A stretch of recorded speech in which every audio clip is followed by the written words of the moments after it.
Hello, I would like to talk about the Zealot class and everything related to the meta surrounding the Zealot class. So, Disdain is not very good because it only activates on every other hit. So, if you're taking this for Horde Clear, which you would just throw 1 point here if you have one left over when you're done making a build. But honestly, that doesn't really happen with Zealot, if I'm being honest with you. So, let me show you the big flaw with this node. We do 84 damage, and now we hit that guy. Now we do 88. That's one proc of Disdain. Now we go back to 84. Now 88. So we spent that proc. It's not activated. See, 84. We hit 2 people. 92. Back to 84. So, you know, it's okay for Horde Clear, but... Anointed Blood is really good, however, because 25% damage is kind of a lot for guns, especially because the Bolter is arguably the best gun for Zealot right now. So the Bolter, which already hits hard and fast, getting a big damage boost like this skyrockets its DPS.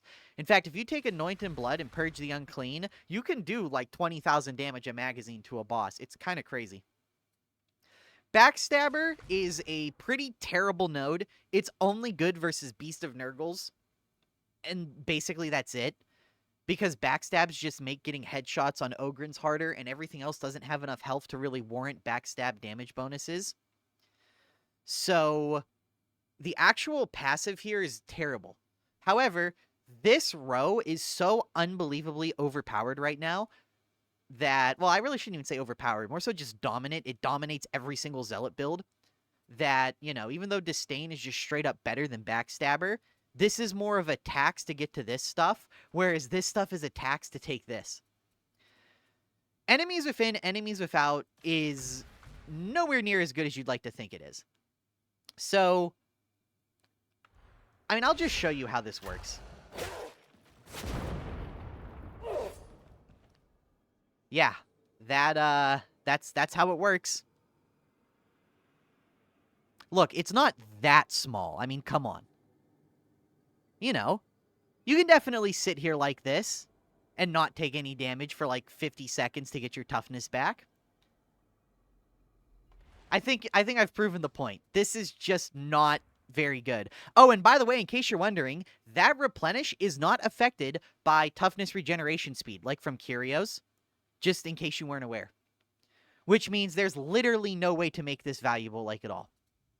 Fortitude and Fellowship is bad because Coherency, Toughness, Regeneration is bad. I have an entire video talking about this, which I'll link somewhere in this video, probably in the description.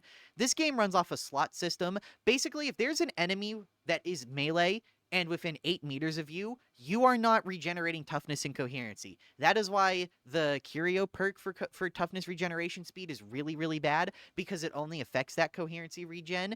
And you have to think about the catch-22.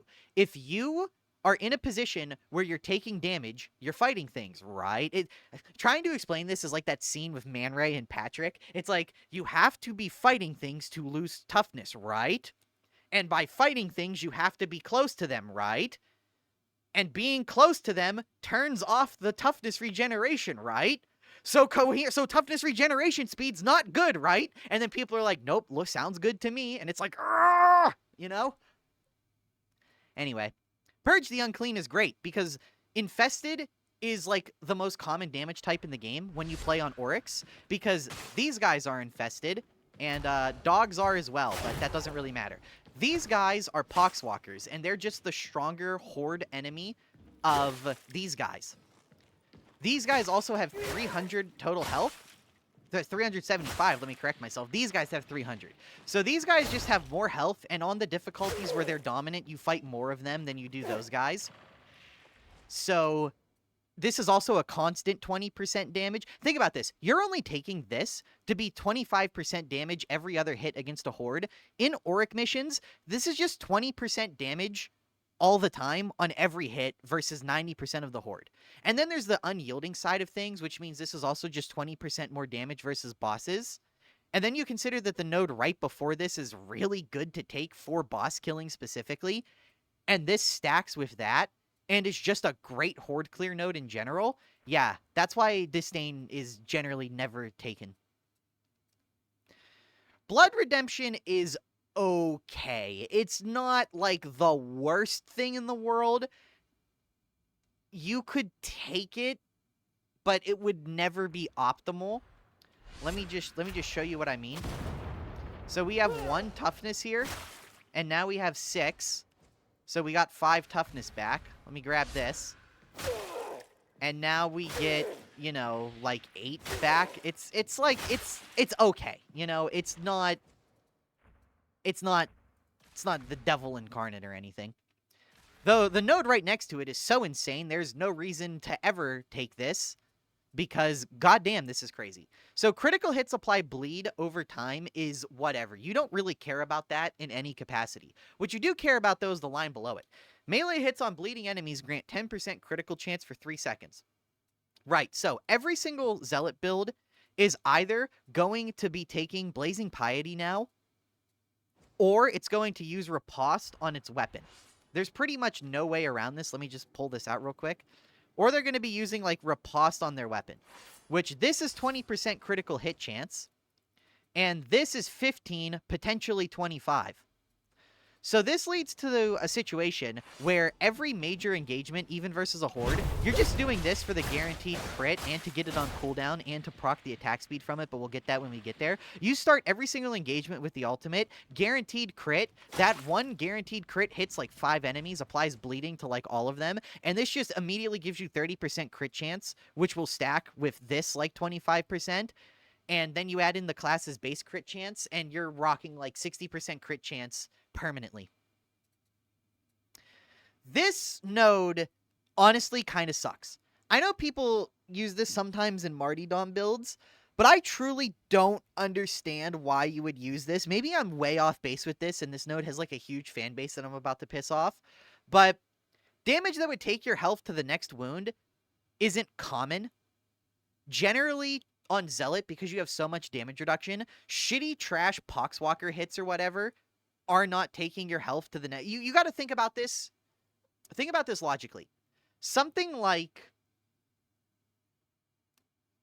a Crusher sideswipe or a boss hit, really. Really, this is the only time this is going to proc in for any value is like a boss, like a Plague Ogren slam down or something. Because trash mob attacks already only do like 20 to 30 damage after bleed through, unless you have no toughness, in which case you're just gonna die really quickly anyway. So, you know, I'm really trying to think of a way to make this good, but I personally just don't see it, and every time I've tried to use it, I say, wow, this is not good. Especially because you shouldn't really be losing that many wounds anyway, even in a Martyrdom build. If you're going to play Martyrdom and you're not just going to completely throw the entire game, you're going to get to a fire barrel, you're going to drop down to like 3 wounds, and then you're not going to take damage for like the rest of the game. And if you do take damage throughout the game, you only have like a few wounds to take damage on because you want to benefit from those stacks. So, you know, there are just so many catch-22s with this node. I don't see any. I would, if I had to rate it overall, that's what I should do. I should give these fucking nodes a rating. I'd rate this shit like a 3 out of 10. Like, it is. Ugh. Vicious Offering is the same thing as this, but just worse. Like, it's okay because you're always in melee. But, you know, if you're going to use something like a Devil's Claw Mark IV, or, you know, like an Eviscerator, where a lot of your horde clear comes from your heavy attack, then it's pretty good. You can get a good chunk back off the horde. But, you know, there's better options to get your toughness back on Zealot. And then you consider that to take this, you have to take this garbage and this slight garbage, and it's like, you know. Voice of Terra is, again, it's not bad. It's just, wait till you see what's over here, and you're going to ask yourself, why would I ever take this? You know, that's really what it comes down to.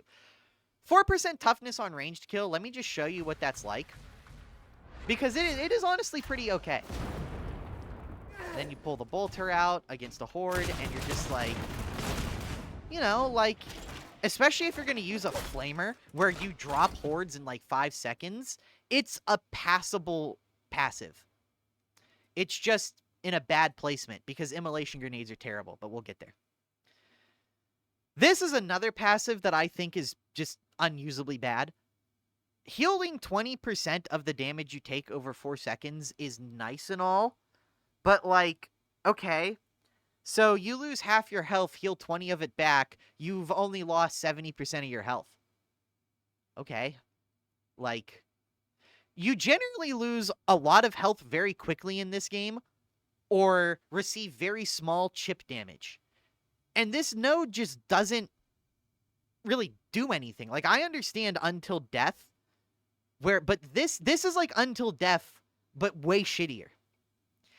Because, you know, let's say you take 1,000 damage, this saves you 200 health. Like, okay, so if you take 1,000 damage, this saves you 1 Medicaid charge. But man, if you're taking 1,000 damage on Zealot of all classes, I really think you should, like, reevaluate how you play the game. That is a crazy high amount of damage, to take. I don't know, I just don't see the value in these nodes that reduce your health loss from taking health loss. Especially because the end goal of this game is to just take as little health loss as possible. Okay, now we get to the stuff that's just absolutely nuts. Second Wind is crazy. Second Wind is insane. You just dodge once, get 15% toughness back. Also, this works against gunners. Like those guys and those shooter guys. Just by like sliding under their gunshots, you will get... It'll proc like 3 fucking times. It's crazy. And then while you're meleeing, you're always going to be... You know, when you're fighting in melee, you're always doing this. So, like, you know... This honestly ends up being, like, every 1 second generate 15 to, like, 30% toughness. This node trounces all over every other toughness generation node Zealot has. And frankly, it would be better for you just to take Second Wind than it would be to take Vicious Offering, Enemies Within, and Voice of Terra. I genuinely 100% believe Second Wind would provide more toughness on its own than these 3 nodes combined over the course of an entire game. And also, this is one of the rare times where both of the choices are so absurdly good that pretty much every single meta build takes both of them. Enduring Faith is probably the most broken defensive talent in the entire game. You crit 1 time, which we have ways to guarantee we get a crit on top of our base, like 60% crit chance. And then crits beget more crits, so yeah, you'll be critting every second with this class. And then you just get 50% toughness damage reduction. Okay. So I take half damage basically 100% of the time I'm fighting anything at all. Okay.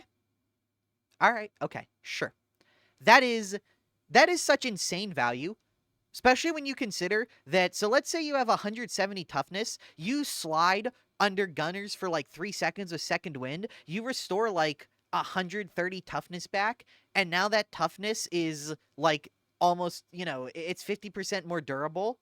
And it's like if you just restored 200 toughness. It's kind of crazy. Okay, now let's talk grenades. So the grenades on this class are not very well balanced. Stun storms are great if you're new because they just hold everything in place while everyone can attack them. It's like some nice spot control. Let me just show you how this works. These are just nice to like, oh, there's 5 crushers and 2 bulwarks or whatever. Let me just do that and then, you know, work this guy down.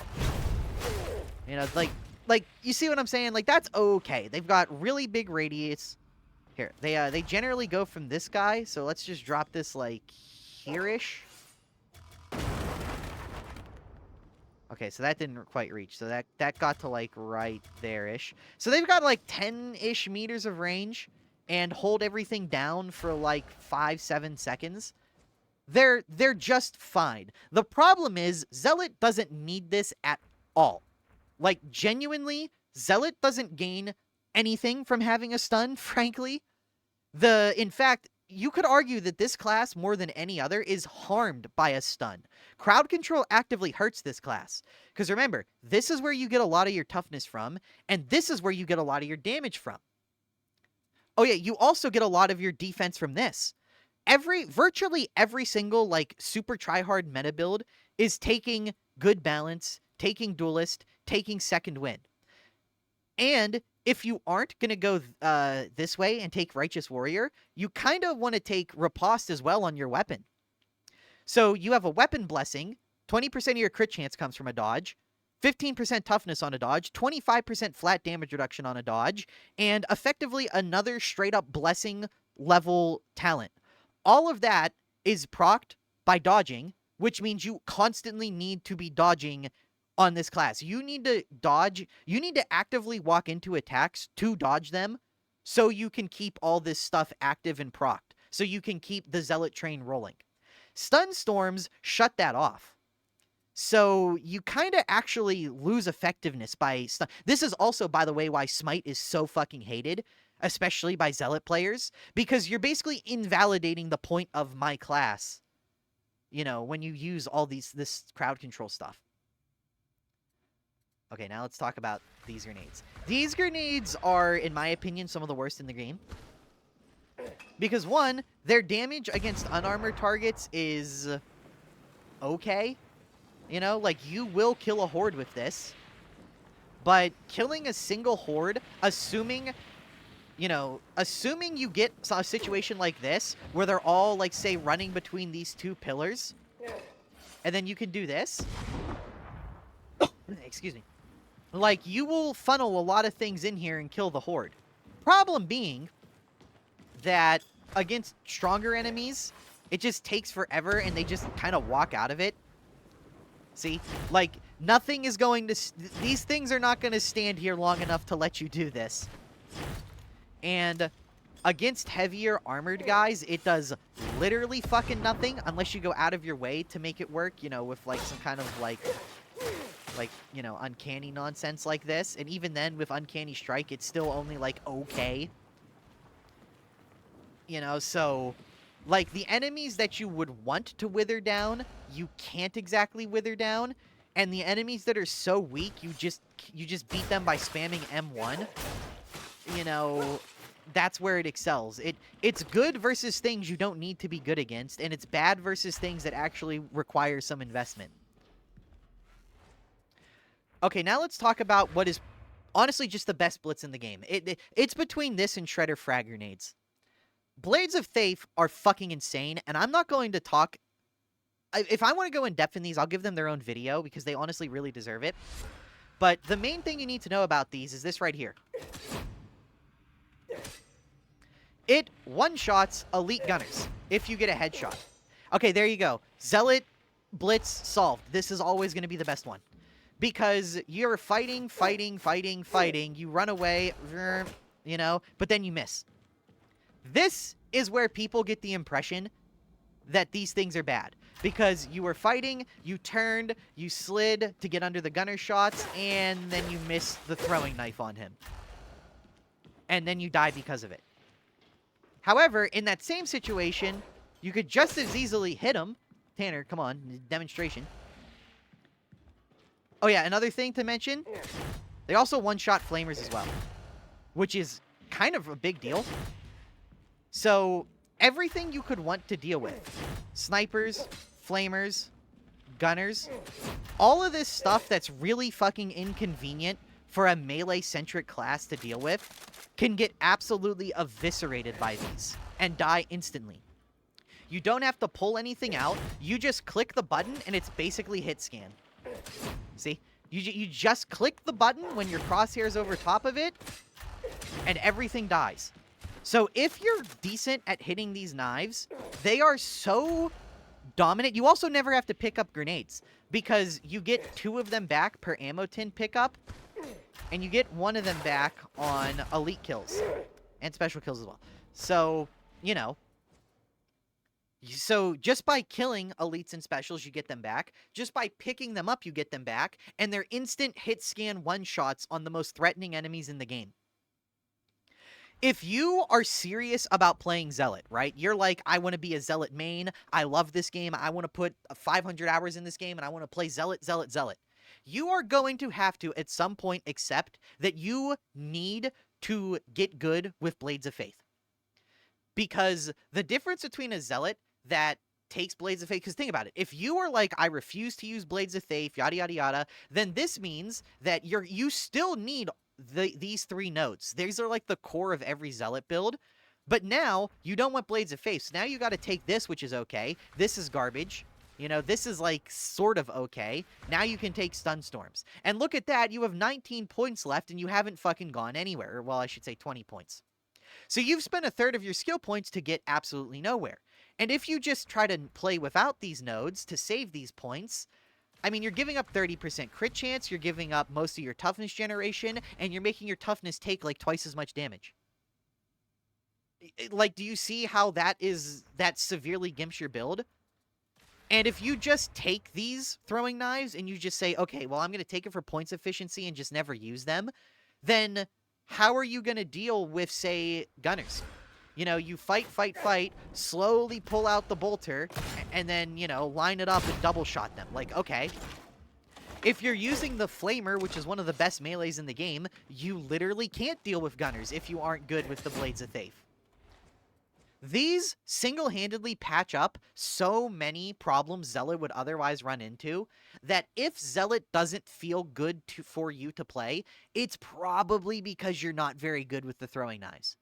Throwing knives provide such a smoothness to Zealot gameplay where you can effortlessly go from, you know, stabbing down a pack of crushers to instantly killing gunners without even thinking. You just flick to their head and throw.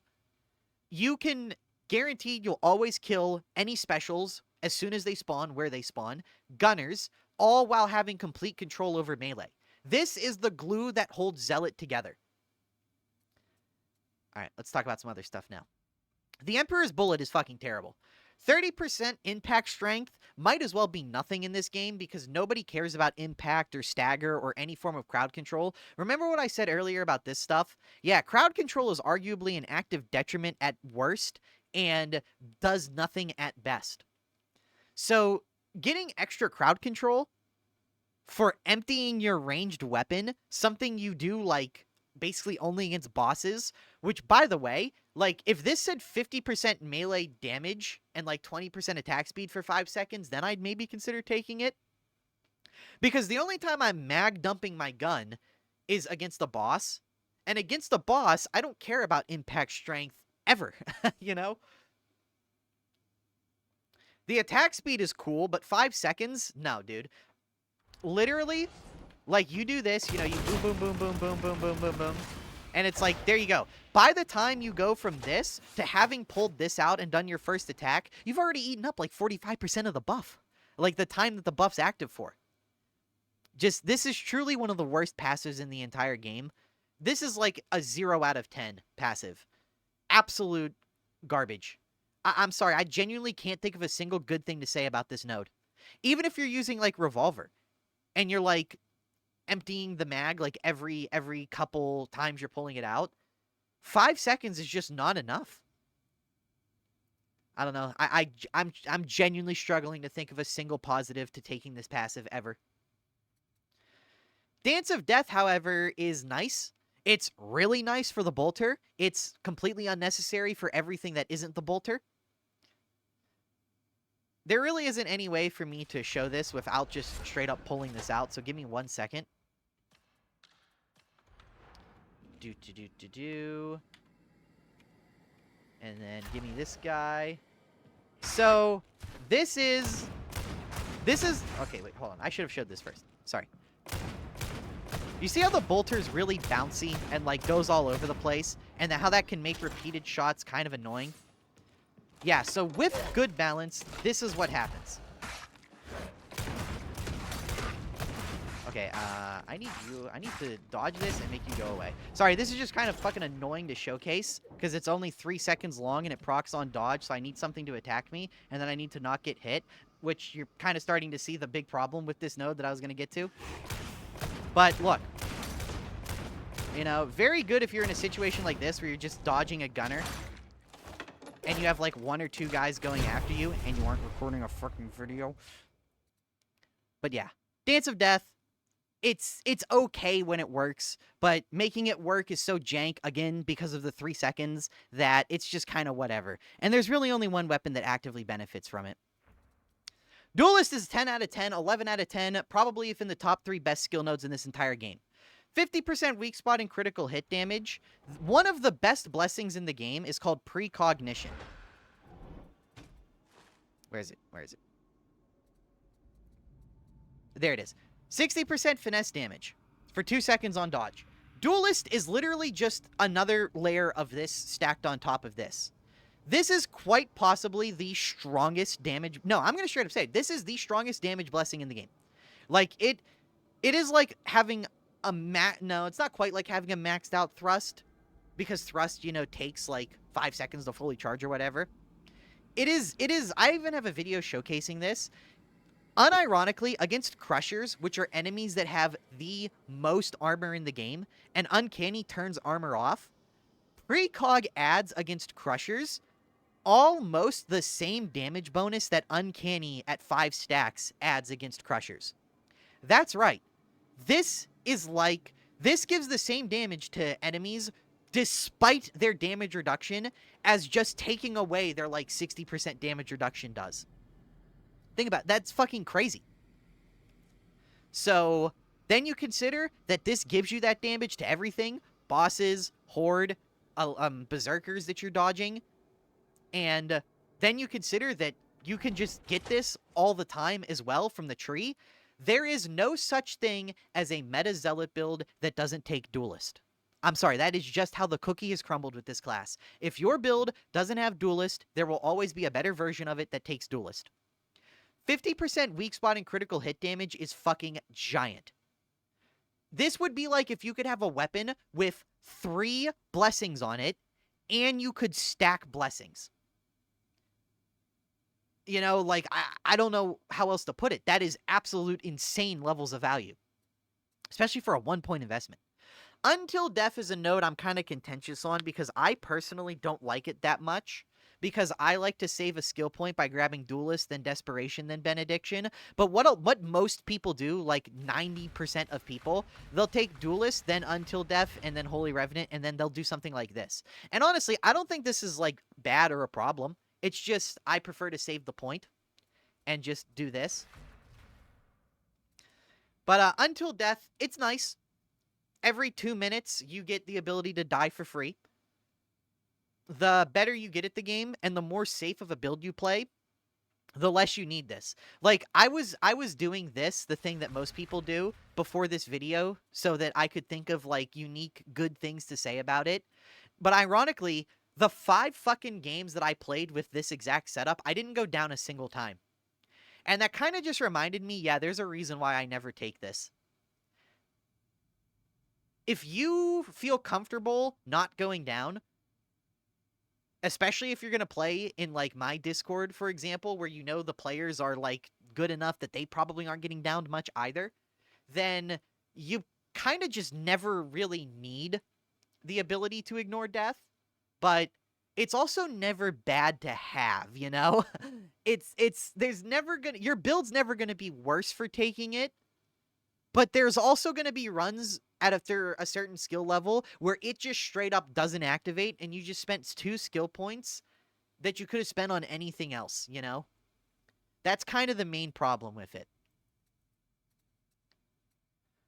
Unremitting is terrible. I'm just not going to mince words here. You can get like 15% sprint cost reduction on a Curio. Passives, skill points are so much more impactful than Curio perk rolls that the fact that the closest thing that you can compare this to, the fact that this is not even the value of 2 Curio perk rolls is kind of fucking insane. No? Like, am I crazy for thinking that? Yeah. Sprint efficiency is just stamina cost reduction on sprinting. So 15% is what you can get on a Curio. You are spending 1 skill point to do what 1 perk on your Curio does. I don't think I need to explain to even a completely brand new player that that's not good. Shield of Contempt, this is a skill that people try to say is good because they really want it to be good. But guys, can we... I gotta be honest with you guys. I think it's time we unhook the copium from our bloodstream. This skill isn't very good. Okay, let me clarify. It is good against gas and like fire. And it's okay when you are fighting legions of gunners, but it's still not really that good.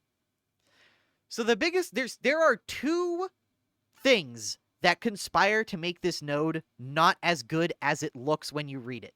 One, damage reduction for 4 seconds triggers every 10 seconds. So let me start at the beginning. Ally in Coherency. Let me stop you right there. I already explained Coherency is not very good earlier, and virtually all good players are just straight up ignoring Coherency. I can genuinely vouch there's not a single player that is anywhere close to a high skill level that even looks in Coherency.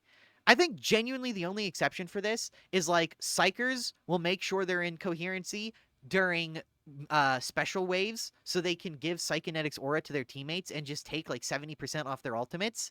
And veterans will try to run into Coherency for a second to pop shout. But outside of that, dude, most people straight up turn fucking the Coherency thing off on their hotbars, like their buffs. So people that are good at this game, they genuinely, unironically, I'm not bullshitting you, genuinely do not even know if they're in Coherency or not because it literally doesn't matter. So that's problem numero uno. Problem numero dos is you have to take damage. Okay, so now you need to be in Coherency with your allies for this skill to work, and your allies and yourself need to be taking damage. And then problem trace is 4 seconds with a 10-second cooldown means it can only ever have a maximum uptime of 40% in a fight. By the way, did I mention that each individual zealot gets permanent 50% reduction? Though I will say this is flat damage reduction, not just toughness, so it is a much better stat. Though be it. But you see the problems here, right? You're never going to be in Coherency enough for this to be proccing on cooldown. It has a cooldown stopping it from being active, and the cooldown is longer than the time that it's active for. So this leads to a situation where 4 seconds duration... Let me put this into perspective. Let's say you're a veteran, right? I'm a veteran right now, and there's a bunch of gunners over there, and we're fighting gunners, and I get shot, and I get your shield of contempt. Okay, so what am I going to do as a veteran? Well, 99% of people, they are not going to have mods like this that allow them to add buffs to special bars. Like, you see how I have this buff right here? Shows me if Until Death is procced or if it's on cooldown. The only way to get value out of Shield of Contempt, like consciously and actively work it to your benefit, is take the damage next to the Zealot, proc the Shield of Contempt, know that it's procced, and then push aggressively because you have a significant amount of damage reduction. So you don't care if you get shot more, for example. This also allows you to res in fire without it being much of an issue at all. But that's kind of a meme use case. But yeah, this skill is probably the biggest noob trap in the game, because when you read it, it sounds really fucking strong until you have to do a gameplay review of someone for your stupid Chud YouTube channel, and you just take note of their coherency indicator on the bottom left of the screen, and you recognize that in Orc Quick Play, 99% of the time, 99% of people are not in coherency, and you recognize that taking this to help others ends up being just a wasted point. Remember, if your passive doesn't directly benefit you in a way you can actively work it for maximum value, you might as well not even take it, because you can never guarantee your teammates will, one, even recognize you're taking it to benefit from it consciously, and two, unless it subconsciously benefits them, which this only does against gas and fire, there's really no reason for it. Thy raft be swift. Insert Vietnam flashbacks here. I have a little personal thing I need to say about this. When I was much worse at making these longer videos, I talked about this skill in probably the most retarded way you could ever talk about it. I have always been aware that this activates on gunners, but I didn't want to talk about it because it's never said anything about gunners, and I just assumed one day they would either add that to the tooltip and it would be self-evident, or they would remove that because it's not listed on the tooltip. Usually, Fat Shark, you can't trust their tooltips because they're Swedish like me and they use weird, dumb words that don't translate very well. but usually it's much more rare for skills to just outright do things that aren't stated. So I just assumed it wasn't intended, but it has been a year since now, and my logic was stupid back then, so it would be incredibly stupid now. So the way this node works is enemy attacks can't stun you, and gunners can't stun you. So to show you what this is like, see how my screen doesn't move? I don't get interrupted. I don't do anything. And now, you see that? Yeah, that little, like, where I put my arm up and stuff, and it, like, stops me from moving and shit.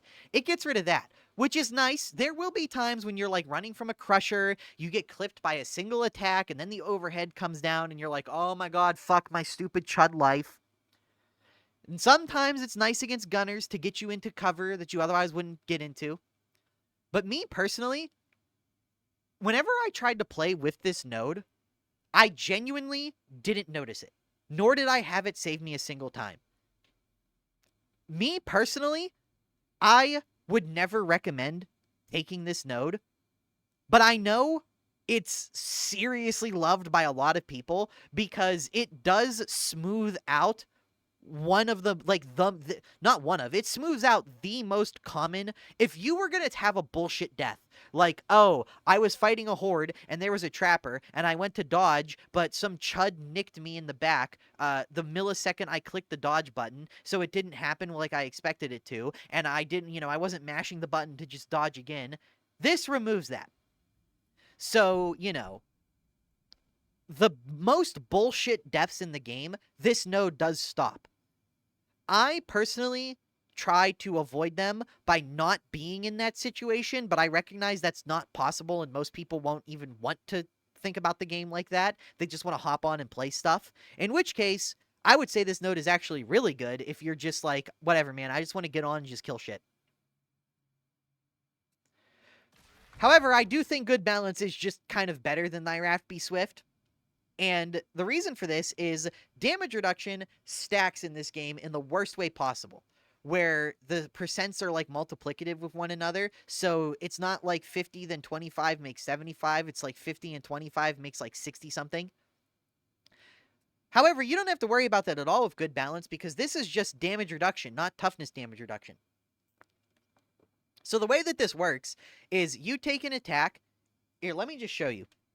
Because the way this works is really, really nice. So let's proc this.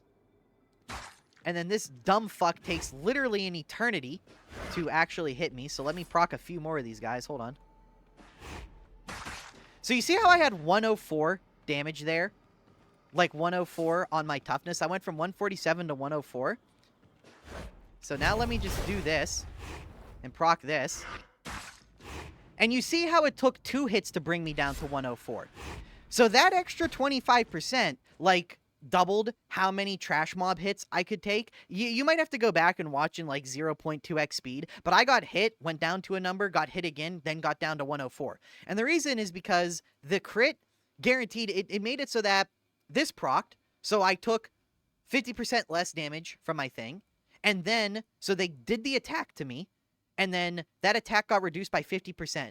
Then this procced in, and then that number was reduced by another 25%.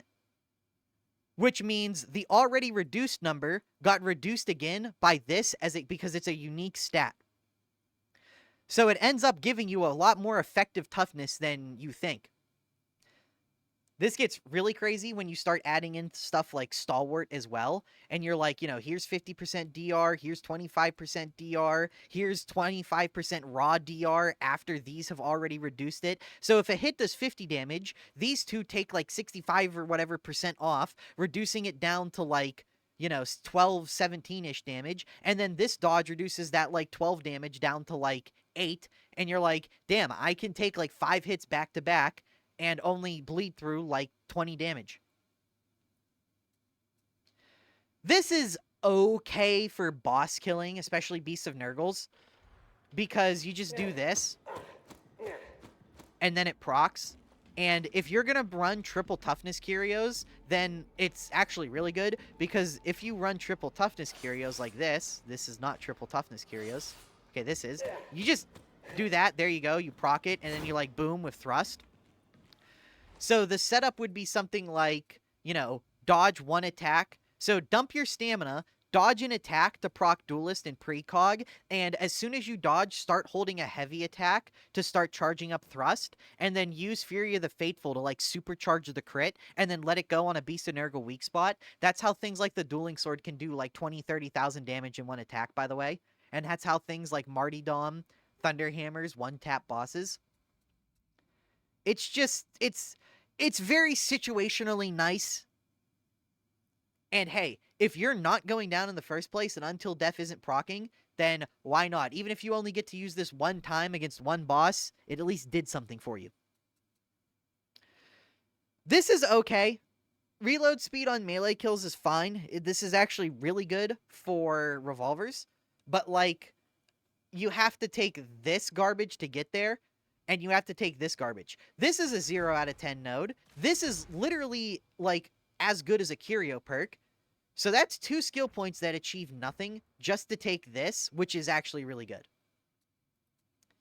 And this is, again, who cares about impact strength? Genuinely. Dude, unless you watch telepots, you can't even tell me what impact strength does. Right, okay. You want to know how bad this node is? If I put you in a chair, and I put a gun to the back of your head, and I said, tell me what impact strength affects in darktide right now without looking it up, there is like a 100% chance your brain is painting the fucking wall. Okay? Like, it is just not something that comes up enough for people to even want to learn about it. And when it does come up, it's not good enough for anyone to care about it. And that has to do with the failings of crowd control just as a mechanic in this game. But, yeah. The only thing usable in this entire section of this tree, by the way, is literally this node right here. Every single node here could use a gigantic buff. Unironically, all 4 of these nodes need a noticeable like Galil, like Black Ops. Dude, Black Ops Galil, lol. All 4 of these nodes need a gigantic increase in their effectiveness. Grievous Wounds is bad. Stagger, again, stagger, impact, all this crowd control shit, who cares? Remember, the best way to control the enemy is to kill the enemy. You know, yeah, you could hold him in smite for 10 seconds, or you can just pull out a dueling sword and attack him once. You know, like, brother, you know? And this is actually really good, especially because you're probably already taking good balance anyway in a really good build. And this just ends up being damage for the bolter. Like, let me just show this off real quick. Let me grab a Beast of Nurgle. Because if you just want a 1-point investment... Oh, I forgot to turn invisibility on. Look at this shit, dude. I mean, brother. We just did 40,000 boss damage in like 2 seconds because of Ambuscade. And that's without any damage. We don't even have half of our tree. Dude, we could get the other half of the tree. We could pop a red stem. We could get any kind of damage buff from our teammates. Yeah. Brother.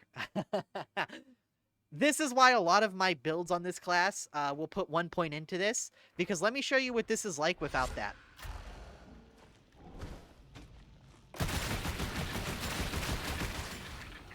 Yeah, we go from 10,000... It literally is 10,000 extra damage.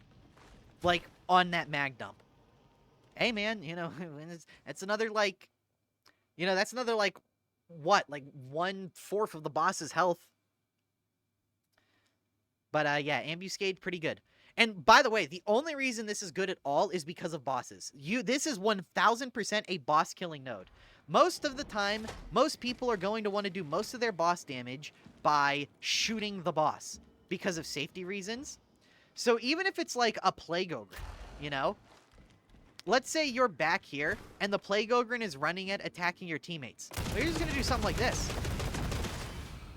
You know? And, like, now do that same thing. So we took him down from, like, 60 to, like, 50-ish thousand. Now we add in Ambuscade. And then we go back here. Hell, I even missed a couple shots and we did almost the same damage. So if I didn't miss those shots, like, you know, you see how this can be incredibly valuable? It's just a nice node to take for 1 point if you're already taking this. Kind of the same way you would view Disdain. Let's talk auras. This class has 1 aura. There you go. Aura discussion over. Fury of the Faithful, no, I'm just kidding. So Benediction is kind of crazy. 15% toughness damage reduction, which, by the way, stacks with this, or this, and this. Okay, so you crit 1 time, you get 50% damage reduction. You pick this keystone or this keystone, and you have, like, 25% damage reduction. So this, plus this, plus this, ends up being, like, 70%, 75-ish% damage reduction, I think. Something like that. It's some ridiculous amount. And then, so let's say an attack does 50 damage. You take 75% off of it. You're left with what? Like 10? You know, 10, like 9-ish or whatever. I'm not going to do the math in my head. And then Good Balance reduces that like 10 by another 25%. And it's like, okay, after rounding errors are accounted for, I'm taking like 6 or 7 damage on a trash mob attack now. Okay, so they need to hit me like 10 times to do the same damage. It's effectively like 10 times damage reduction. And it's like, and then you're like, wow, people wonder what the best class is, you know?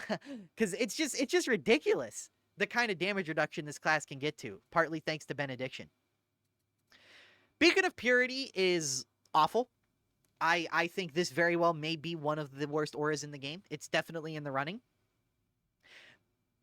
This might sound a little mean, but this really does need to be said to the people that say this. If you're going to say Beacon of Purity is actually good and underrated and it has uses that people don't appreciate, I'm going to say, please shut up. You're trying to be a contrarian. Just for this, you're literally just being a contrarian. You want it to be good because everyone says it's bad. You know how people like that exist. Beacon of Purity sucks. The only time it gives you any value is against demon hosts, which are optional and you don't have to fight them. It very slightly reduces the building up corruption effect that grimoires have. And it's okay versus Beast of Nurgles. But outside of grimoires, which nobody picks up, let's be honest, unless it's like a pre-made group for that, in which case it doesn't matter if you get corrupted. You have to fight a demon host, which you can just shoot it while it kills your teammate, or just let your teammate die, because let's be honest, 90% of people, they're either going to block in the corner, or they're just going to fall over in 2 seconds against a demon host. Come on, it's harsh but true. So, you know, demon hosts and grimoires are 2 things 90% of the player base just doesn't encounter, like, much ever. And if they do encounter it, it's going to be disastrous for them, with or without this. So Beast of Nurgle is the only time this provides any noticeable value. Honestly, dude, this just needs a complete rework. Like, straight up. I don't know what you want to do to this, but the big problem is it doesn't unlock wounds. If this would unlock wounds, and the skill tree above it wasn't comprised with 90% of fucking abysmal dog shit, then this aura would be usable. I unironically, genuinely believe this is the only thing in this game, skill tree-wise, where it is in an unusable state. This does literally nothing. This is literally a curio perk. This is okay, but this does literally nothing for 99% of people in 99% of situations. You have to specifically build for it for this to ever do anything. This does objectively nothing. This does objectively nothing. This is as good as a curio perk. This can sometimes, like, 20% of the game have some value for some people occasionally. And this is okay. Ironically, if this got a rework to actually be good, and then you pick this up and put this here, so you could, you know, in a world where this is good, then take this, then take this, you'd actually have, like, some kind of a usable path here. But the fact that the only 2 nodes you'd ever consider using are on opposite sides of one another, and you have to take abysmal dog shit to get it, and then you have to take abysmal dog shit to get out of it, it's in dire straits. This Zealot's middle tree is this right here. This is the only thing in the game where I feel like it is unusable. Not even because you like will be smitten and can't use it and you'll never win if you take it. I've done runs on the hardest difficulty, Auric Maelstrom, where no one is spending a single talent point or using a single upgrade on any weapon, and we still win. You know, like, so it's possible to spend no talents and do no upgrades and walk into Maelstrom at level 1 and win. I know, I've done it before. And it's like, okay. However, this shit doesn't fucking do anything, you know? But yeah. Just make this heal. Just make this unlock wounds. And make the shit above it not abysmal dog shit. Please and thank you, Fat Shark. I love you. Loner. Oh boy, how do I want to talk about Loner? Oh, this is where not having a script is going to bite me in the fucking ass. Loner is not very good. But it's also very controversial. Let me get rid of one misconception right now, and this is one that I have spread myself in the past. Thanks to Callie's guide on Steam, where he goes through the game's code and like actually figures out what some of this stuff does, Loner does not, in any capacity or any way, under any circumstance of any kind, reduce or lower the chances of disabler specials going after you. This has been reverse engineered from the game's code. This is the objective truth of the matter. You guys know that Discord gif that people like where it's from 1984 and it's like the guy talking on the black and white screen and is like, you will blah, blah, blah, blah. Well, that's me right now because this is objective truth. And if you disagree, you are simply wrong. You know, I'm sorry, my friend. You are suffering from delusions because this is confirmed in the game's code. Loner does not stop extra disablers from spawning if you're by yourself. The same number spawn as if you were by yourself normally. Okay, just wanted to get that out of the way. So, what does being in 2 coherency actually do for you? Well, since it's not real coherency, you aren't benefiting. Sorry, I wanted to make sure that the OBS was still recording my desktop audio. Sorry. So, because, like, the reason why you'd be in coherency normally is auras and passives like this that are pseudo-auras. Those two give you benefits often enough that it's worth, like, sometimes hopping into coherency. The other thing it does is give you a form of regeneration. Now, this is where we're about to get controversial. Remember how I said toughness regeneration speed is kind of not good? You know, it's, how does Anthony Fantano say it? I'm feeling a light 2 on this one. Let me show you what Loner does on its own. It does this. That constant regeneration is what Loner does. Now, if you take Fortitude and Fellowship, and you take Coherency Regeneration on all your curios, let me just do that real quick. I should have had it set up for this beforehand. I'm a bad YouTuber. So, you do all this stuff, and now, it's actually kind of good. Because this is just a constant. However, remember what I said before about the slot system? Now let me turn respawn off, and let me just spawn some trash mobs here. You are literally the opposite of a trash mob. Okay, and now, let me spawn a Poxwalker Bomber. And let me just show you the biggest problem you're going to run into with this. See?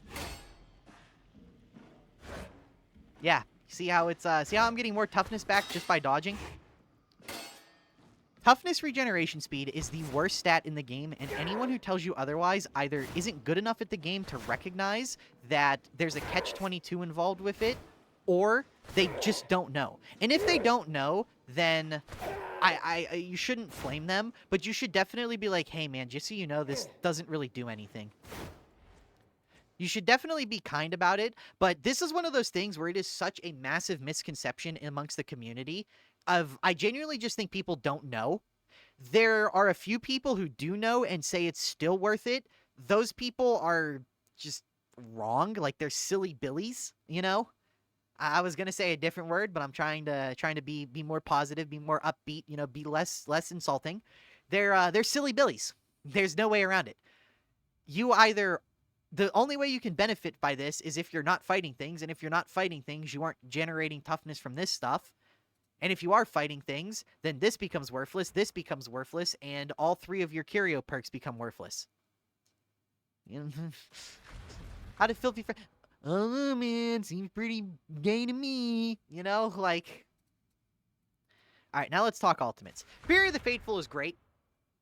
This gives you 100% rending on your next melee attack, on top of guaranteeing it being a crit and giving you half of your toughness back. But the main reason you want to use this is the attack speed.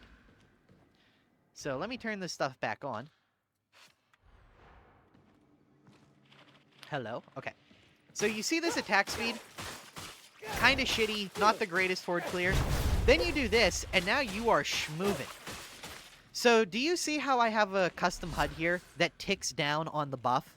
Well, you always want that buff active.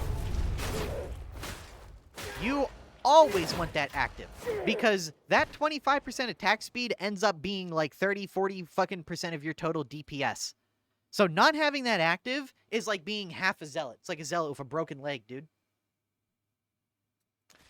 There is this ridiculous idea that's getting started. I saw it in someone's videos, and it's starting to spread like a virus, that redoubled zeal isn't actually good. This is goofy. This is a goofy take. This is a I'll fucking do it again kind of take. The reason why you want double, my UI doesn't show it because I've edited it to not show that, but I have double, is because, one, it smooths out any patches where you might not have enough cooldown to get this back before that buff ticks down. And you also just do it for damage. If you're fighting a boss, there is no reason to not just, like, you know, boom, like that, and then boom in again and do it again. Having more uses of the ultimate means you get to spam it harder, which means you get more consistency on the attack speed, more rending abuse to one-tap crushers or do like 12,000 damage to a boss. You can literally dodge, start charging thrust, Fury of the Faithful in, 15,000 damage. Then immediately dodge their next attack and do the exact same thing again. And half health a boss in like 5 seconds. That's only possible with redoubled zeal. Double dash is good if you're using the dash as a movement option to get away from a bad situation.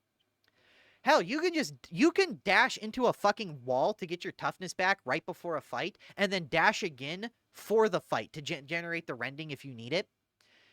Having redoubled zeal smooths out so many potential shitty inconsistency. In a vacuum where you're theoretically always a perfect robot, I guess this isn't needed, because Invocation of Death will get you the ult back within 10 seconds on top of using CDR in your curios. But that's kind of like saying the best way to play the game is to have as little toughness as possible so you can get back up to full toughness to take no bleed through. Which, that's an idea that I talked about before, but I wasn't super favorable on it because it's like yeah, it's theoretically optimal, but if you ever make even a single mistake, and I mean literally any mistake, the benefit is, yes, you will theoretically get your toughness back quicker if you do that, which allows you to take another hit like a few seconds faster with no bleed through. However, the actual reality is you get tapped by a gunner once, then you get hit by melee, and you just took like double or triple the bleed through you used to, and now you have less to regenerate from this stuff and less to reduce. So it's like, you know... Sorry, I had completely unrelated tangent there. This ultimate is kind of nice. It's just worse veteran shout. Gives toughness back to everyone, starts giving them gold toughness, has a really long cooldown, stuns everything around it. It's like, it's okay. It's good for ledging bosses, but ledging bosses is fucking stupid. I don't know, man. It's just mid, you know? I love when one of these is on the team, because if I'm playing like veteran with shout and have one of these around, I know I'm probably getting a 0 damage run in there. You know, free content, boys. But I don't know, man. All the damage you're giving up on this, the consistent God mode invincibility you're giving up on this, it's just kind of, I don't know, man, seems kind of gay to me. The big problem is that outside of stunning everything and just giving people gold toughness, this doesn't do anything. Like, this is cool, but 5 pulses fully channeled takes like 7 seconds. So that's 7 seconds of you doing literally nothing for a 10-second long 20% damage boost. Like, okay. 30% toughness DR is okay, but again, 10 seconds, 60-second cooldown. You do the math, buddy. And then you also have to take this, if I can, yeah. Right here, staggers and suppresses enemies, range increases with every pulse. Like, okay, you know? Like, this is the best part about this, is that you can just stagger a boss for like 7 seconds straight. You know, it's a great oh shit button, but I don't know, man. I just feel like oh shit buttons aren't that valuable unless they're like Shout, where they're instant, overwhelming in their presence, and change the game as soon as they're done. You know, you just stand there in the corner holding your little book like, you're gay. Also, by the way, hold on. It's not even a fucking book! Why? Why isn't it like a scripture? Let me just pull out a fucking scripture and put the book on these dudes. Ugh. See, this is where Fat Shark's fucking up. I would totally just make this like a scripture, or like a holy version of the Grimoire. Slam the book in their face. But yeah, it's just mid. It's okay. The other 2 ultimates are just straight up better for in like every situation. Shroudfield is so powerful it literally breaks the fucking game. I hate this node because this is one of the few things in this game that I actually think are just legitimately overpowered and should not be in the game. So the way this works is it's a whole, you know that one song is like, dude, you're talking a whole lot of shit that I'm not trying to hear right now.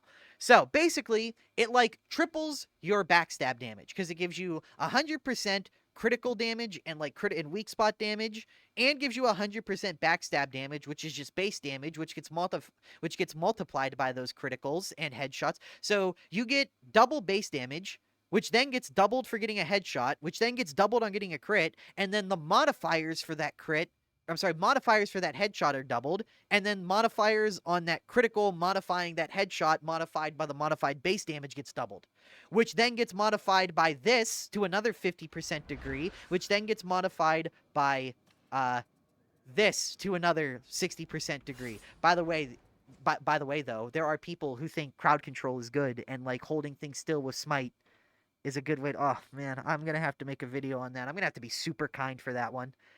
I'm gonna have to go full Mr. Rogers mode for that, dude. You gotta really let people down easily on that one. So that's just the damage that Shroudfield provides you, but then consider this. It also breaks the AI, because stealth immediately breaks the slot system. So if you hit the button, go into stealth, everything that's charging attacks and running towards you immediately stops. But this does mean that they also start running towards your teammates. So every time you go into stealth, you are basically making your teammates down 1 player. However, the amount of damage you can do upon re-entry is so goddamn powerful that it's honestly kind of worthwhile. But believe it or not, all this damage and stuff isn't even the main reason you use this. You use this for this right here. 20% toughness damage reduction on top of replenishing 40% toughness. This means, think about what this means. You use something like Invocation of Death, and then you use something like Pious Cutthroat. You use these together, CDR on all your curios, you go into stealth, you have a 25-second cooldown, exit stealth with a backstab kill, goes down to like 15 seconds, it's a guaranteed crit, which gives you 4 seconds of 200% cooldown, which cuts off like 7 seconds. Hey, wait a second. It only takes like, 5-8 seconds maximum to just Shroudfield again. Which means you have basically, every time you're in the middle of fighting, you just go Shroudfield, pop out a Shroudfield, and in doing so, enemies have to re-target onto you, rewind up their attacks, and God, by the time they've done that, you just re-Shroudfield again, and it's like you fucking permanently loop them.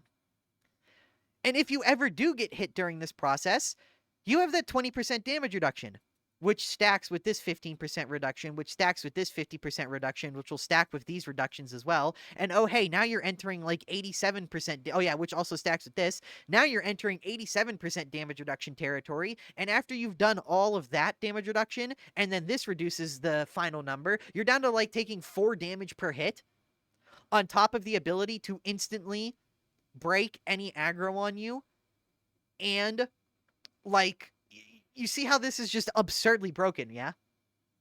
It also like doubles, triples your damage, your first hit damage on a boss, which like with Thrust Dueling Sword, you can get to like 30,000 damage in one hit. It's crazy.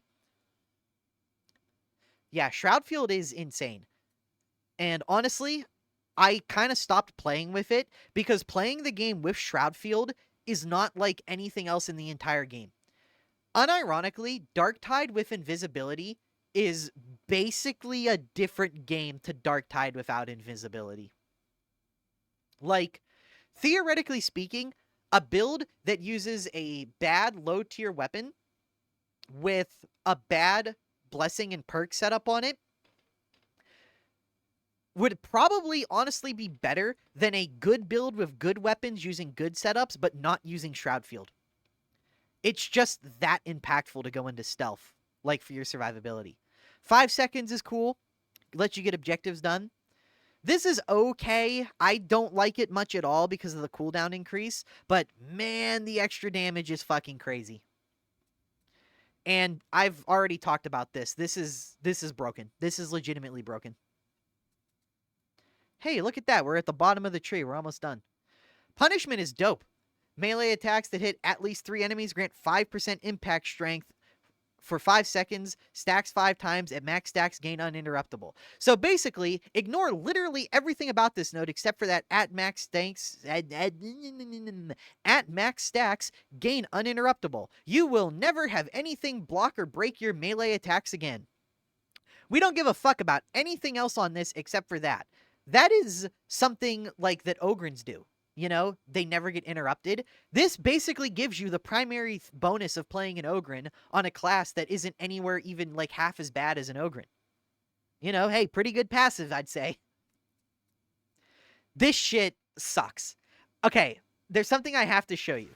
Now, I've never actually used this node, like, extensively at all. I've done, like, a run with it, and I was like, oh yeah, this does basically nothing.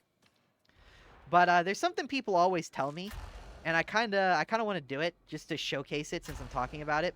Bro, where is the dog? So you can do this right here. Wow. You know, I mean, gives you dog immunity every 10 seconds. That is the only thing this is good for and useful for.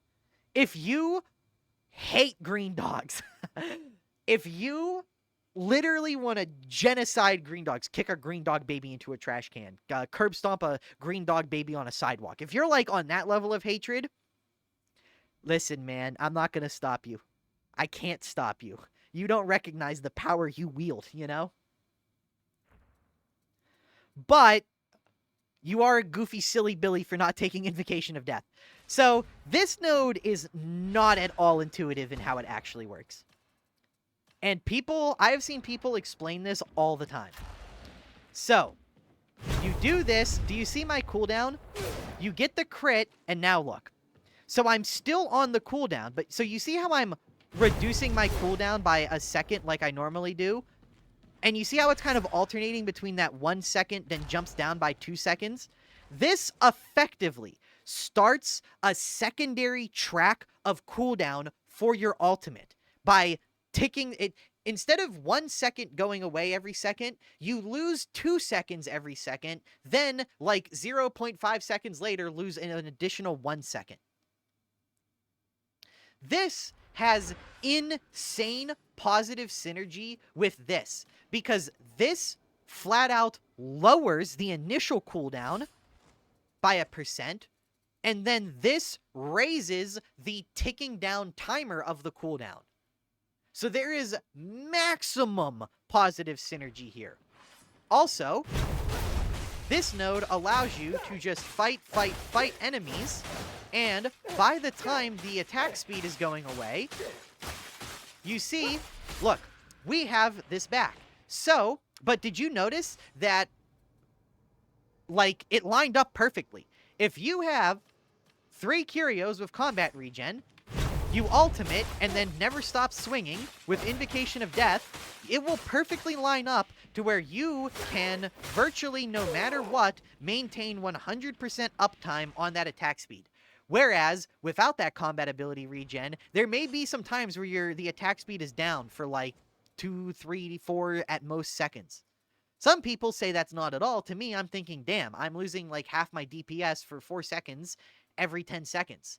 That's like 40% downtime on, you know, a massive DPS increase. That's why cooldown reduction is so good on Curios, even for Zealot. Oh yeah, I forgot to talk about this stuff, sorry. Faithful Frenzy is, I mean, every class in the game, I think except for Ogryn, for some reason, has a node like this that says plus 10% melee attack speed. I think every build should take this on every class. Every single veteran build should go down the right side tree to where it takes the field thing that is just literally this node for veteran. Every Psyker build should take the 10% attack speed node, though I will say some just can't afford it because it's like a 2-3 point investment. And every Zealot build should have Faithful Frenzy. So, remember that crappy attack speed I was showing you earlier in the video? Yeah. Yeah, like 35% attack speed is nuts. Then you use Martyrdom and stack another 25% and you go up to like 60% attack speed and it's like, whoo mama. Sustained Assault is really fucking good and I really wish it would, you know, I wish this was here. Just flip these two. So, remember how we did 84 damage before? Well, we still do that, but now, as long as we keep attacking, as you can see, our damage never goes down. This is basically, this works how you think, oh geez, excuse me, I don't know what just hit me there. This works how you would expect this to work, in that as long as you're attacking, this is just a permanent 20% damage increase. And you have to take a 5% melee damage increase to get to it. So really, you know, the only reason you're going over here these days, you know, rip my beloved Keystone that I rated S tier like a fucking tard. You're either going here for Pious Cutthroat or a throwback build and taking momentum. So, like, Sustained Assault is the reason you're going this way most of the time. So this is, let's just call it like it is. This is a 25% melee damage increase at all times, which when stacked with this, that is a 45% damage increase to all trash mobs always. This combined with this attack speed, I mean, let me just show you this real quick, because, like, this gets fucking nutty, dude. You know, like, you just start doing this, and, like, you see we're starting to one-tap these guys. Like, we kill them way faster than they can respawn. Then we go over to the more tanky guys, and, like, as long as we actually hit the head a little bit, yeah, crazy, crazy. And this dueling sword, by the way, isn't even spec'd. Think about this. This dueling sword is uncanny thrust with unyielding. This is for boss killing, my dude. If I put on, like, Rampage or Precog or whatever, and then I, you know, was going into town on the Horde, oh my god, and then you consider I can proc Dualist, it's just crazy Horde damage. If you are not taking Martyrdom, there is no reason to take Face Fortitude. Martyr's purpose is pretty terrible. I mean, just read it. 1% of damage taken is converted to ability cooldown. The point is to not take damage. And it's honestly insulting that this is above Martyrdom. The developers don't understand this keystone. If someone is taking this keystone, they're taking it for this shit right here. 4% attack speed, 56% damage. Like, that's why they're taking it to activate it and then never get hit. This is another giant noob trap node. The devs are trying to sell Martyrdom as this, like, DBZ perfect sell kind of bullshit, where, like, ah, yes, the more damage I take, the stronger I become throughout the fight. But that's just not how it's used. You find a red barrel, I'll talk about it when we get to Martyrdom. Just know this thing sucks. This node is garbage and literally does nothing. Please don't take it. This is probably one of the more contentious Zealot nodes. A lot of lower skill players, including myself back in the day, really like this node. But as the player base got better as a whole, and this node got nerfed, which was kind of the main thing, we kind of realized this just sucks. Sure, the dodging is nice while sprinting, and the stamina and the build cosme and all this stuff, it's all nice. But, like, this needs to be like a 10-15% increase to sprint speed. Then it'd be real good. As it stands, 5% sprint speed is really not that impactful. Counting as dodging while sprinting is nice for gunners, but, like, I don't know, I kind of genuinely feel like Thy Wrath Be Swift is just a better version of Swift Certainty now. Like, this is like the cooler Swift Certainty. And Pious Cutthroat is nice. Getting a backstab isn't the easiest thing in the world. People both overrate how hard it is and underrate how hard it is. Isn't it crazy how the world works?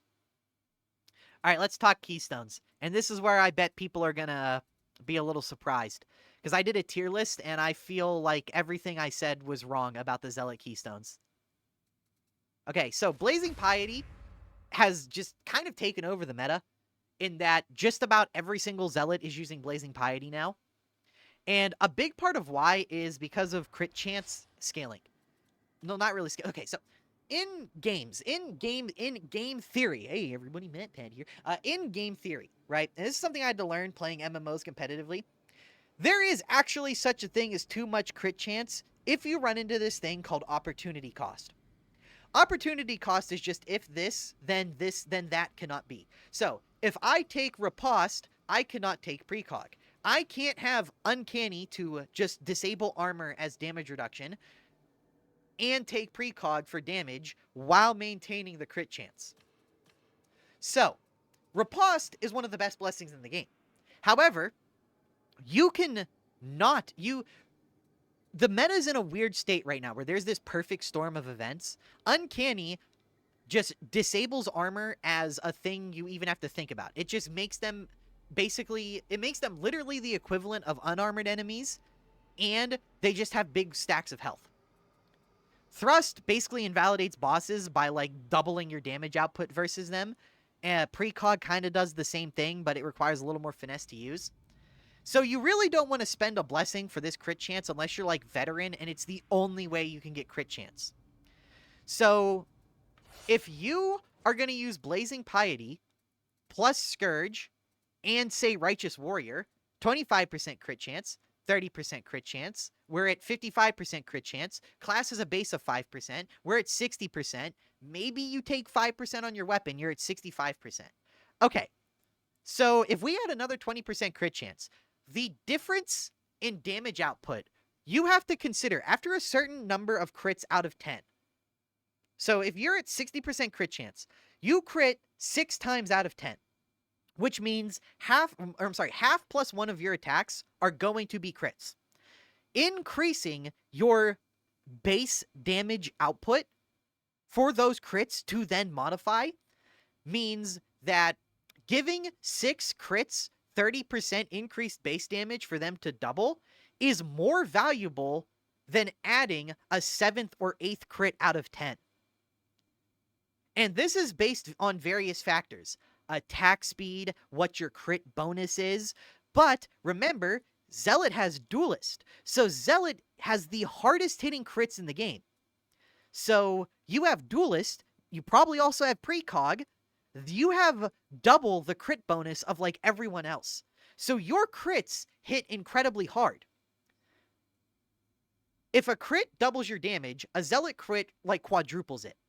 So if you do 100 damage, a Zealot will make that crit do 400.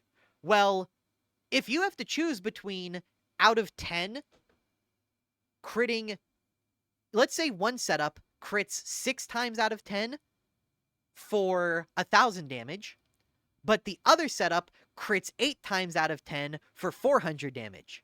The 1,000, albeit less critting setup, will do more DPS than the higher crit setup.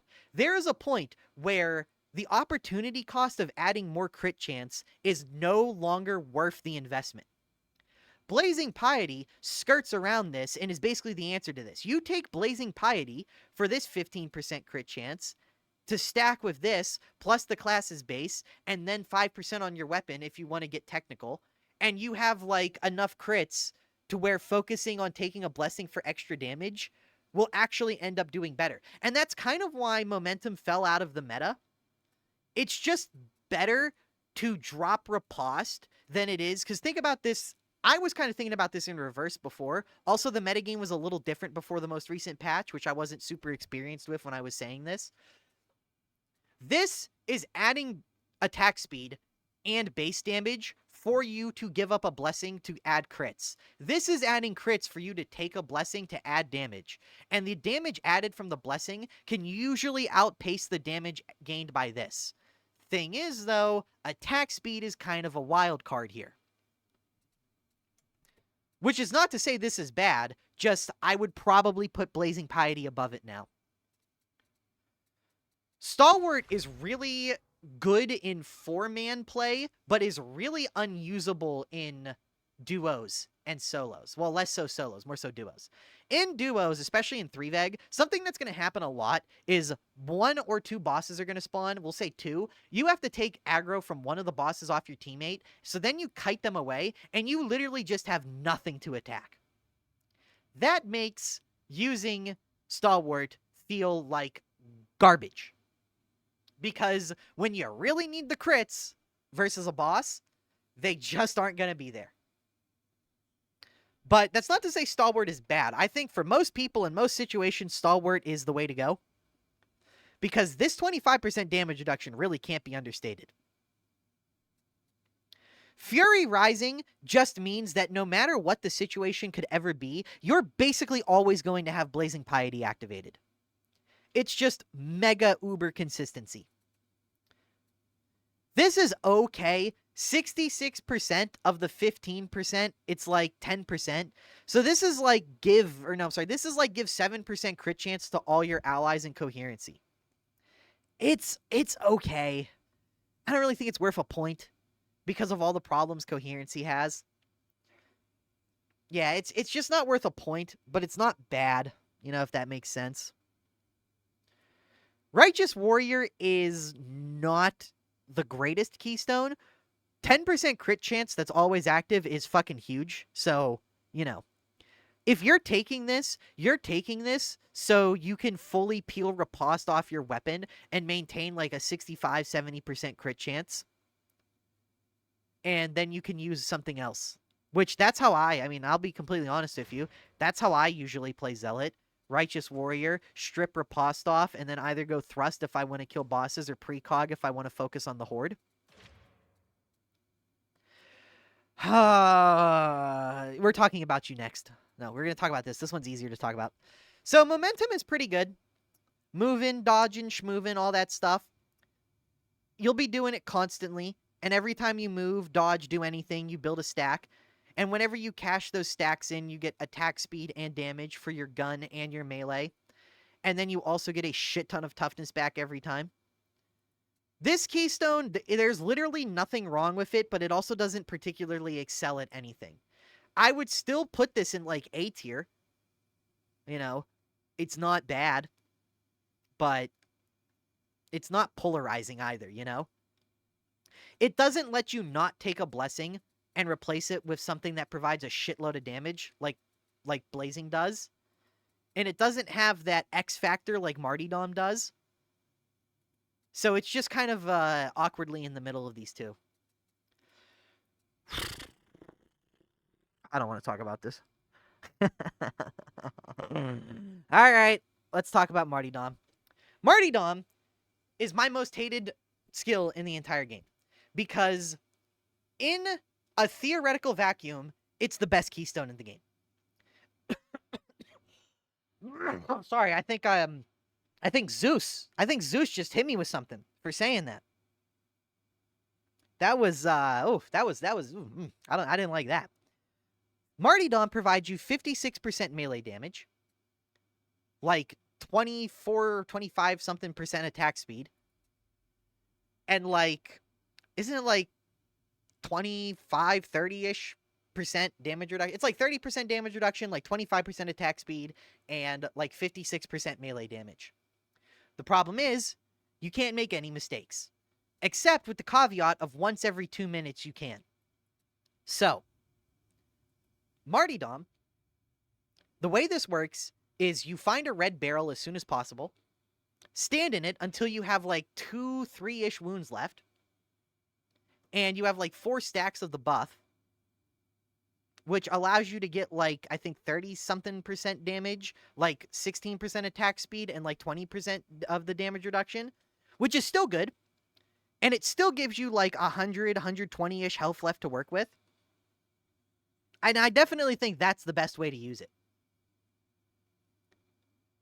In fact, I'd actually wager to say it's good. However, I still think this is mechanically the worst feeling keystone to use, which has always been my main problem with it. I have never took issue with the actual effects of Martyrdom. In fact, you can go all the way back to the beginning, and I said Martyrdom is incredibly powerful in a vacuum. The problem is, what are the things that break that vacuum and can just straight up lead to instant death with this keystone? Poxbursters. Your teammate shoots one. It was a silent one, you didn't hear it. One of them just blows up in a door as you were running past it because your dumbass teammate wants to just sit there and farm stats for scoreboard or whatever and just kill things at the door. Any number of those incidents with a Poxburster, and you instantly go down. Barrels are another thing that can just instantly take you down with this. And lastly, now we have flamer explosions. Oh, and did I mention flamer explosions are also bugged? Just like, oh yeah, another thing, you push a Poxburster, he starts walking backwards, then tumbles forward for some reason, like you didn't push him backwards at all. So you can literally play around the Poxburster situation the correct way and still get fucked and instantly go down for it, which no other keystone has that issue. So, I also think Martyrdom feels bad to use because you have to manually activate it every single game. Fat Shark, I know you are never going to listen to me, and I know you are never going to take anything I have to say seriously ever. In fact, I know you would actually prefer it if people harassed me so much I just stopped talking about the game. I know. But please, for the love of God, I think I am the fucking Lorax, and I speak for all the Martyrdom players here. Give us the option when we take this keystone to choose how many wounds we spawn taken up or just missing. It is so fucking annoying every single game. Wait for a fire barrel to show up, activate the fire barrel, scroll your phone for 20 seconds while you wait for the fire barrel to take, like, 4 of your wounds off, 4 or 5 of your wounds. It literally, it is like a 20, 30-second bullshit amount of maintenance that you have to do every single fucking time you want to play this keystone. It sucks, it's lame, and I genuinely don't know any Martyrdom player that would be opposed to that change. I think every single one of them ever. I don't even think that, like, some schizoid raging out on 4chan would be against that change. I think that would make Martyrdom just feel so much better to play. You just spawn in, the keystone's working, you don't even got to think about it. You can just focus on playing well. The next thing I would change about this keystone, let me decide how many wounds I want to get healed when I take Mitigate. I don't want to sit at 20 health with Martyrdom. Like, you see a lot of dumbass zealots that just, like, sorry, I shouldn't call them dumbasses. I should call them silly billies. It is much kinder. It is a nicer way to let people down. I apologize. There are a lot of silly billies out there who, like, intentionally let Poxbursters blow them up and kind of get their teammates killed doing that too. Please don't do that. Or, like, they just let trash mobs beat the hell out of them, and they end up losing, like, an extra wound and a half than they wanted, and it created a situation where you're 1 to 2 mistakes away from just going down and proccing until death, and you don't want to not heal, but you don't want to lose all your Martyrdom stacks either, which makes this incredibly noob unfriendly. I think the only 2 changes Martyrdom needs is 1, straight up, take this shit off the tree. This should not be an option for the Zealot. Remove this. Take these 2 nodes, fuse them together, and place them under here. Take Holy Revenant, take Until Death, strip them off the tree, fuse these into 1 skill node, and put it right here.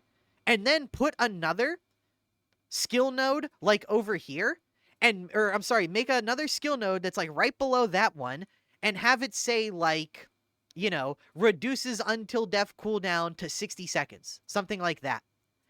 If you did that, on top of the 2 quality of life changes I suggested of letting us choose how many wounds we want missing when we start the mission and how many wounds we heal to on a Medicaid, if you made those changes, the Until Death thing, put it there, and those 2 quality of life changes, I genuinely, unironically think Martyrdom may actually be an S+ tier, literally breaks the game, it's the best thing in the game keystone.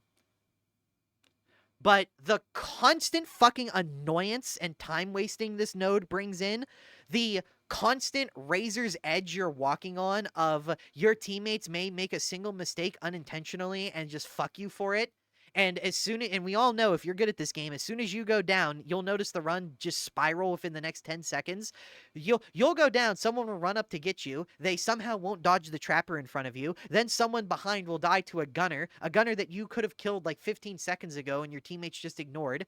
And Martyrdom leads to a situation where if you're actually good at the game, you kind of have to play perfectly at all times, or else you go down instantly to someone else's dumb mistake. And then you watch as they all die because they can't last, 30 seconds without you holding their hand. So the relative not so safe, problems that this has. And the thing is, smart, good Martyrdom players will never sit in the range where something like a Poxburster can deal 100 damage to them, even if they fuck up.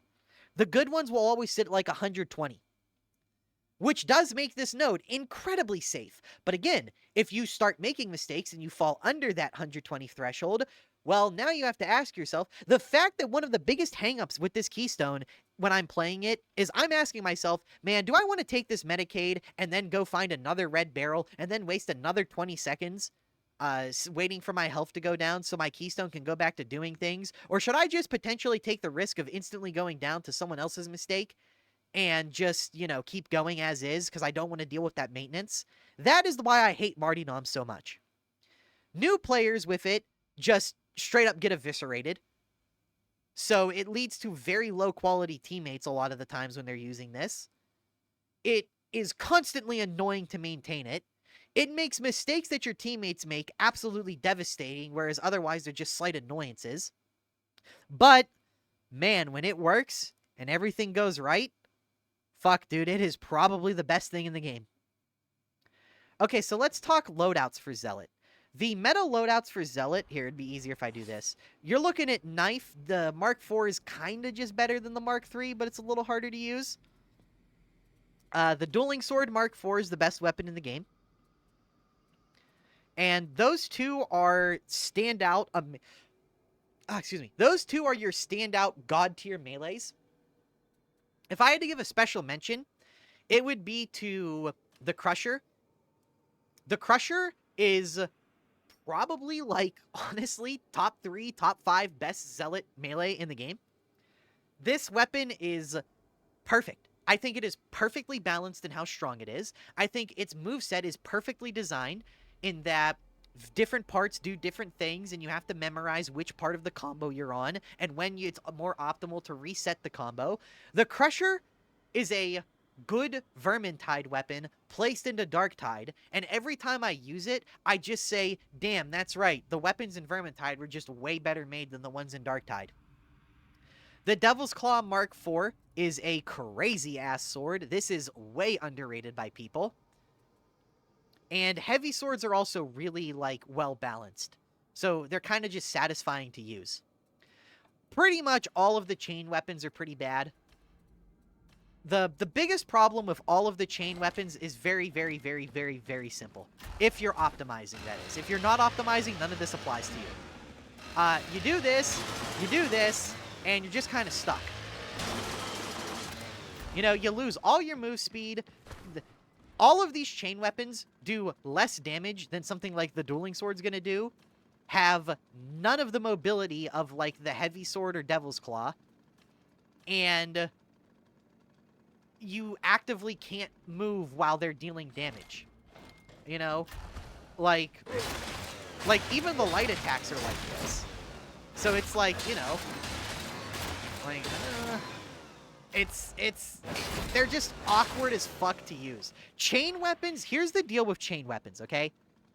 Let me lay it down about chain weapons. You either fucking love chain weapons, and you're like, these are awesome, I'm always gonna play with chain weapons. You either love chain weapons, and, like, your identity is using them, or you just kind of fucking hate them.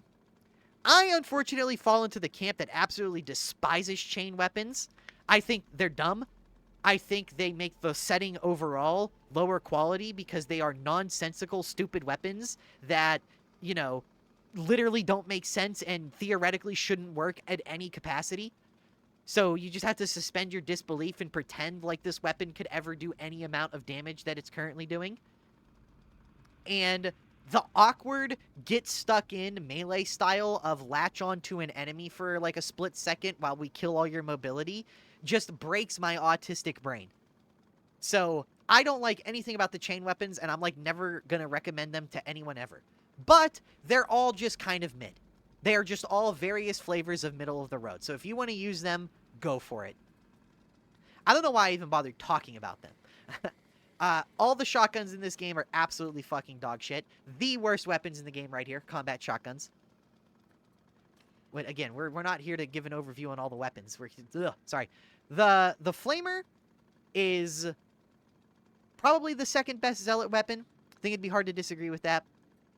The Bolter is the best Zealot weapon, I would say. And the Revolver is the third best Zealot weapon. And honestly, these three weapons just invalidate virtually everything else. You want Horde Clear? Nothing matches the Flamer. You want the ability to pick off elites? Nothing matches the Revolver. Fuck you. You're a pale imitation. You will never be him. And if you want something for big boss damage and the ability to just mow down huge packs of mixed hordes like armor and traff and specials, nothing beats this in boss damage or mixed clearing. Nothing matches this in terms of picking things off that are high value, and nothing matches this when it comes to Horde Clear. So really, just pick whatever plays best with your melee of choice and, you know, synergizes with if you're going to take those top 2 damage nodes for ranged. And there you go. Oh, I guess I can talk about Curios as well. For Curios, it's basically always just going to be either triple toughness or double toughness with max stamina. And every build is going to want combat ability regen and 5% toughness, because toughness, with the Zealot, you get so much toughness damage reduction that, like, adding 20% toughness to the Zealot after you consider he has, like, 80% toughness damage reduction is actually closer, like, say on Psyker, it would be like adding, like, 150 toughness to him.